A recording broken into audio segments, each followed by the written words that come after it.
severe readjustment difficulties. That was his check-in. As the group continued, she played music and did all these improvised movements. And slowly, you saw each veteran start to step out of their shell. And there was interaction and synergy that was all beyond words. And by the end of the group, the same veteran that was rigid, closed off, he was gone. This was his check-in. So that's what I have to say about that. Is that good?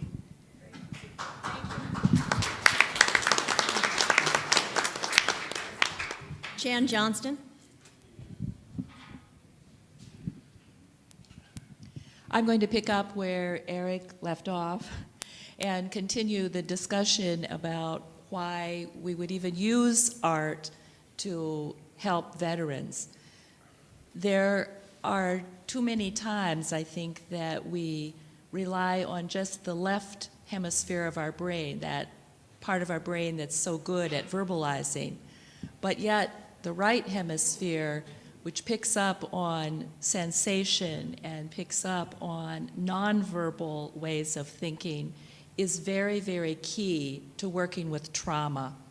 And I think one of the important things that we do here in the Vet Art project is to incorporate lots of right hemisphere ways of thinking and knowing.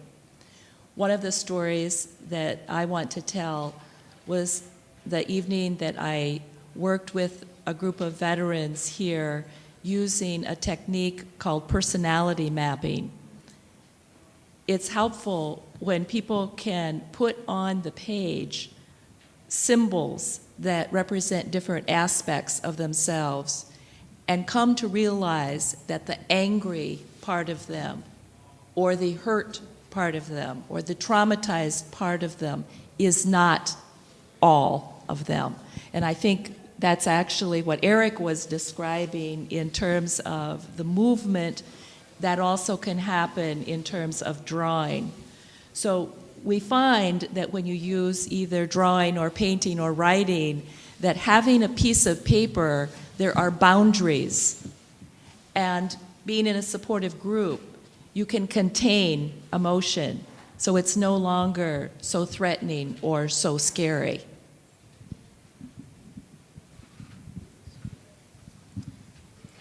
Hi, I'm David Fagan.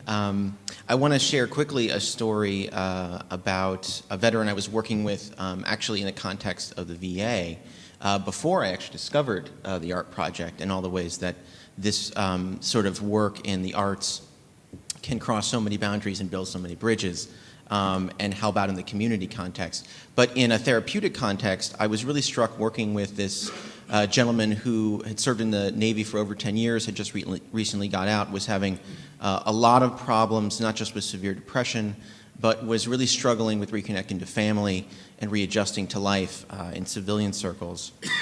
And there was a great disconnect in terms of his ability to really connect effectively with people who were trying to help him, and more powerfully, I think, and in what we focused on was in his own connecting to himself.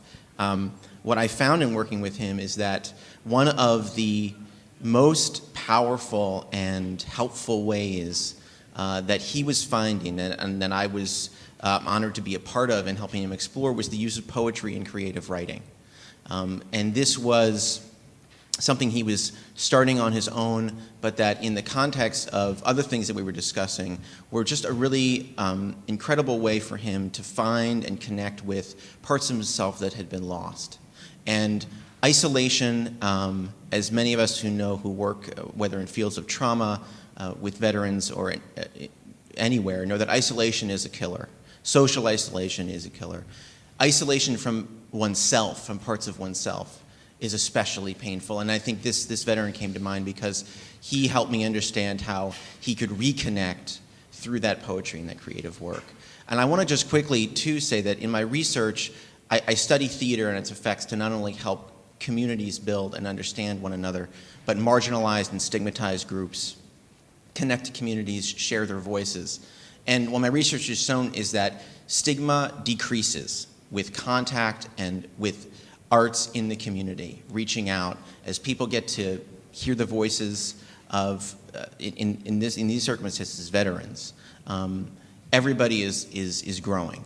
And I've looked at this both from attitudes of people in the audience and the communities, but also the lived experiences of that person, that artist that's up there sharing their voice. And what I found, I just want to emphasize this and I'll pass it on, is that the benefits that come from artistic work carry forward into other areas. The hope, the confidence, the flexibility, the acceptance. These are things which we're discovering carry forward and aren't just, it's not just art as on the side. Art can play a very powerful part in individual and community transformation. So I just want to add that.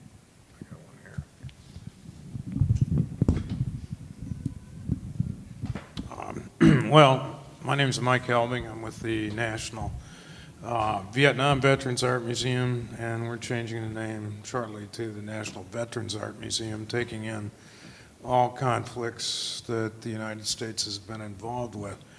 Well, I'm a veteran. I was in Vietnam. I've been out of there for long enough. Well, maybe not.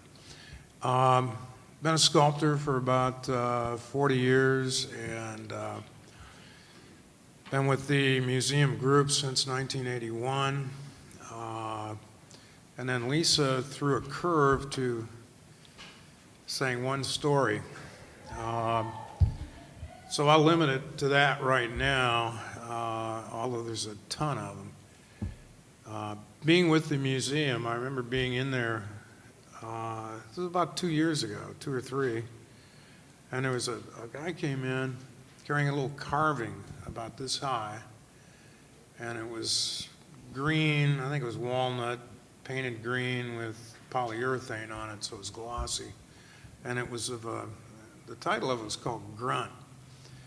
And it was somewhat folky carving, and it's really very nice, very simple, elegant thing. And to get a little history of it, I asked him what it was about, and he said it was a self-portrait of himself. He'd been in the museum about 6-8 months earlier and saw some other works by veterans and said, gee, I can do that too, I can make one.